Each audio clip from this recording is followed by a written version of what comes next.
Assalamualaikum warahmatullahi wabarakatuh. Om Swastiastu, Namo Buddhaya, Salam Kebajikan. Saya, Yova Utama Harumuning-Tias, anak pertama dari 2 bersaudara, merupakan mahasiswa Sekolah Tinggi Pertanahan Nasional, program studi D4 Pertanahan tingkat 1 dari kelas A. Pada kesempatan ini, saya akan sedikit memaparkan sebuah buku berjudul Ekoturism Lereng Merapi Pasca Konsolidasi Tanah yang ditulis oleh Pak Aristiono Nugroho yang merupakan alumni dari Sekolah Tinggi Pertanahan Nasional, telah lulus pada tahun 1995. Beliau bersama Pak Sutaryono menulis buku ini. Buku ini diterbitkan oleh STPN Press pada bulan Juli 2015. Sebelum membahas lebih dalam buku ini, saya akan menjelaskan apa itu konsolidasi tanah yang tertera pada judul buku ini. Konsolidasi tanah. Konsolidasi tanah adalah suatu kebijakan pertanahan mengenai penataan kembali penguasaan dan penggunaan tanah serta usaha pengadaan tanah untuk kepentingan pembangunan. Selain itu, konsolidasi tanah juga meningkatkan kualitas lingkungan dan juga pemeliharaan sumber daya alam dengan partisipasi aktif masyarakat. Buku ini berawal dari laporan pelaksanaan profiling dusun di lokasi konsolidasi tanah lereng Merapi. Keinginan untuk memberi nilai tambah akhirnya melahirkan buku Ekoturism Lereng Merapi pasca konsolidasi tanah ini. Buku ini terdiri dari 6 bab, yaitu Bab 1 berisi uraian tentang bencana Merapi dan respon masyarakat terhadapnya. Bab 2 berisi uraian tentang konsolidasi tanah. Bab 3 berisi tentang ekoturism. Bab 4 berisi uraian tentang potensi lereng Merapi yang merupakan hasil olahan data yang terdapat dalam laporan pelaksanaan profiling dusun di lokasi konsolidasi tanah lereng Merapi. Bab 5 berisi uraian tentang strategi pengembangan ekoturism, dan yang terakhir bab 6 berisi uraian tentang konsolidasi tanah sebagai respon dan ekoturism sebagai solusi.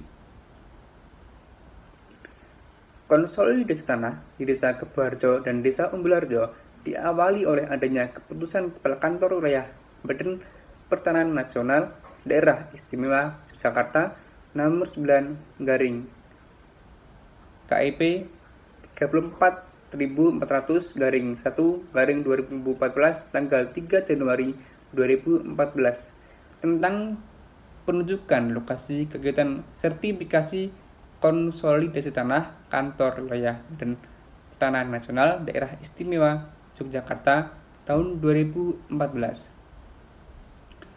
Keputusan inilah yang menjadi dasar petugas kantor wilayah Badan Pertanahan Nasional Daerah Istimewa Yogyakarta dalam menetapkan Desa Kebuharjo dan Desa Umbulharjo sebagai lokasi konsolidasi tanah.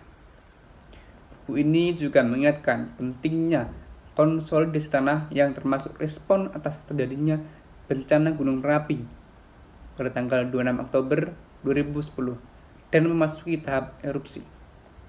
Pada pukul 17.02 waktu Indonesia Barat, terjadi kurang lebih 3 letusan yang menyemburkan material vulkanik setinggi 1,5 km yang diiringi keluarnya awan panas.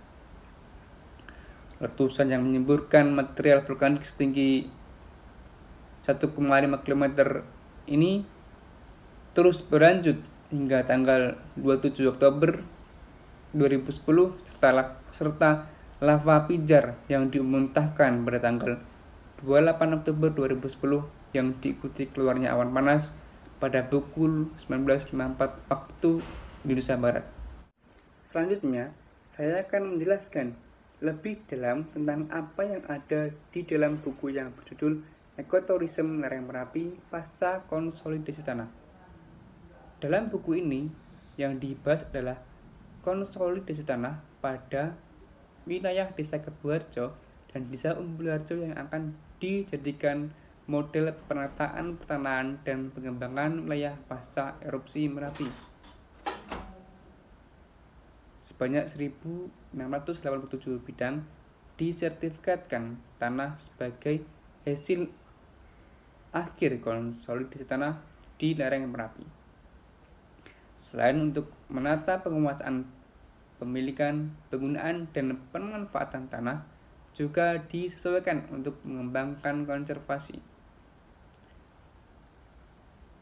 Konsolidasi tanah adalah kebijakan mengenai penataan kembali penguasaan dan penggunaan tanah sesuai RT/RW, serta usaha pengadaan tanah untuk kepentingan ekspansi guna meningkatkan kualitas lingkungan hidup dengan adanya partisipasi dari masyarakat. Oleh karena itu, konsolidasi tanah mempunyai 3 schedule, yaitu 1. Penataan kembali penguasaan dan penggunaan tanah. 2. Pengadaan tanah untuk kepentingan pembangunan. 3. Dilakukan dengan melibatkan masyarakat secara partisipatif.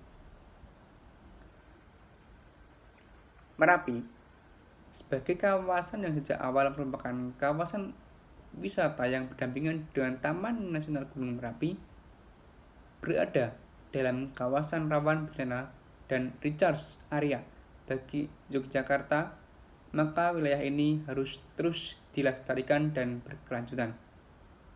Keharusan tersebut harus disandingkan dengan fungsi kawasan yang dimana digunakan sebagai sumber penghidupan masyarakat. Selain itu, menurut Peraturan Bupati Sleman Nomor 20 Tahun 2011 tentang kawasan rawan bencana Gunung Api Merapi, wilayah tersebut hanya boleh digunakan untuk 1. Pengembangan kegiatan penanggulangan bencana, pemanfaatan sumber daya air, hutan, pertanian lahan kering, konservasi, ilmu pengetahuan, penelitian, dan wisata alam. 2. Tidak untuk hunian. 3. Land coverage ratio paling banyak sebesar 5%.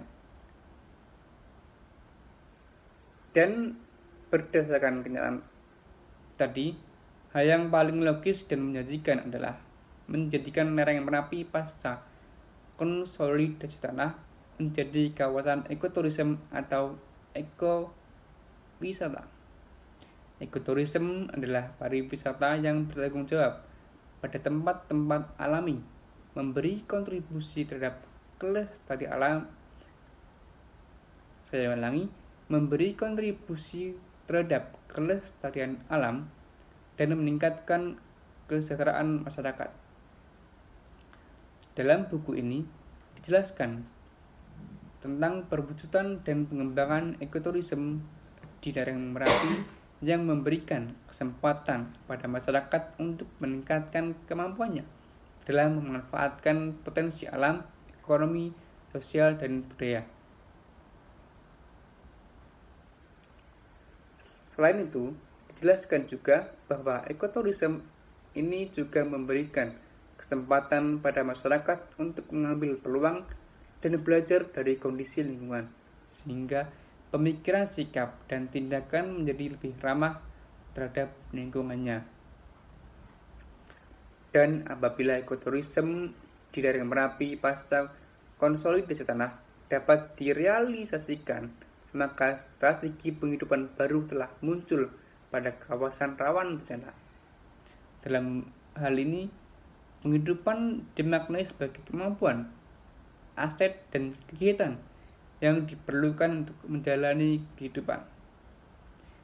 Tidak hanya tentang bagaimana pendapatan dan kesempatan bekerja atau mata pencaharian, tapi juga tentang hubungan yang rumit antara kemampuan, aset, kegiatan ekonomi, dan dinamika masyarakat terkait sumber daya yang dimiliki dan kondisi lingkungannya. Sebagai suatu strategi penghidupan, ekoturism sangat memungkinkan untuk dikembangkan pada wilayah yang mempunyai keunikan pesona alam dan kondisi sosial budaya yang khas, baik dalam kawasan lindung, kawasan budaya, maupun pada kawasan rawan bencana. Setelah membahas mengenai apa saja yang ada di dalam buku tersebut, selanjutnya saya akan memaparkan hubungan isi buku tersebut dengan hak dan kewajiban sebagai warga negara. Dilihat dari penataan pertanahan yang telah selesai dengan adanya konsolidasi tanah, diharapkan warga masyarakat lereng Merapi bekerjasama dengan seluruh stakeholder yang terlibat dengan pengalaman yang telah terjadi dapat menciptakan suatu pemetaan ruang yang lebih aman terhadap bencana dengan lebih sedikit kemungkinan kerugian yang ditimbulkan. Kemudian, strategi ekoturism dapat dimanfaatkan semaksimal mungkin guna menunjang pemulihan dan peningkatan keadaan ekonomi masyarakat sekitar lereng Merapi. Sekian penjabaran dan pemaparan dari saya. Mohon maaf bila ada banyak kurang dan kesalahan. Sekian dan terima kasih. Salam sehat.